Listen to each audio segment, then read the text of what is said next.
Hi hello, ഇന്നൊരു സ്ലീവിൻ്റെ cap height എങ്ങനെയാണ് മെഷർ ചെയ്യുക എന്നുള്ളതാണ് കാണിക്കുന്നത്. ക്യാപ്പ് ഹൈറ്റ് എന്നത് മുകളിൽ നിന്നും ആ ഒരു സ്ലീവ് വരക്കാൻ യൂസ് ചെയ്യുന്ന ആ ഒരു പോർഷനെയാണ് ക്യാപ്പ് ഹൈറ്റ് എന്ന് പറയുന്നത്. ആ ക്യാപ്പ് ഹൈറ്റ് നമ്മൾ മെഷർ ചെയ്യുന്നത് എങ്ങനെയാണ് നോക്കാം.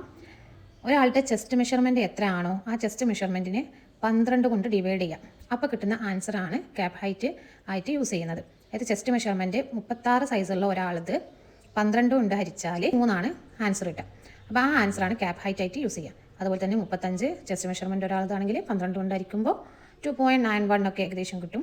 ഒരു 3 വെച്ചിട്ട് തന്നെ ചെയ്താൽ മതി. 37 ആകുമ്പോൾ 12 വെച്ചാകുമ്പോൾ 3.08. അങ്ങനെ ജസ്റ്റ് ഒരു ചെറിയ ചെറിയ മാറ്റങ്ങൾ ഇങ്ങനെ വന്നിട്ടാണ് ഏകദേശം ബേസിക് ആയിട്ട് ഒരു 3 to 3.5 വരെയൊക്കെ നമുക്ക് ഈ ക്യാപ്പ് ഹൈറ്റ് എടുക്കാം. ഒരുപാട് ഇക്വേഷൻസ് ഒക്കെ കാണുമ്പോൾ സ്റ്റിച്ച് ചെയ്യാനോ കട്ട് ചെയ്യാനോ ഒന്നും ഒരു ഇൻട്രസ്റ്റ് ഉണ്ടാവില്ല. കാരണം ഇത്രയും ഇക്വേഷൻസ് ഒക്കെ പഠിച്ച് വെച്ചിട്ട് ഒരു ഇത് സ്റ്റിച്ച് ചെയ്യുക കട്ട് ചെയ്യുക എന്നൊക്കെ പറയുമ്പോൾ അതൊരു ബുദ്ധിമുട്ടാണ് എന്നൊക്കെ തോന്നിയേക്കാം. പക്ഷേ അതൊന്നും ഇല്ല കേട്ടോ. ഏകദേശം ഒരു ബേസിക് അളവുകൾ നമ്മൾ പഠിച്ചു വെച്ചാൽ നമുക്ക് ചെയ്യാവുന്നതേ ഉള്ളൂ. ഒരുപാട് മെഷർമെൻ്റ് ഒന്നും കണ്ടിട്ട് ആരും പേടിക്കേണ്ട. ഏതൊരു കാര്യമാണെങ്കിലും നമ്മൾ പരിശീലനത്തിലൂടെയാണ് നമ്മൾ വിജയം നേടുക.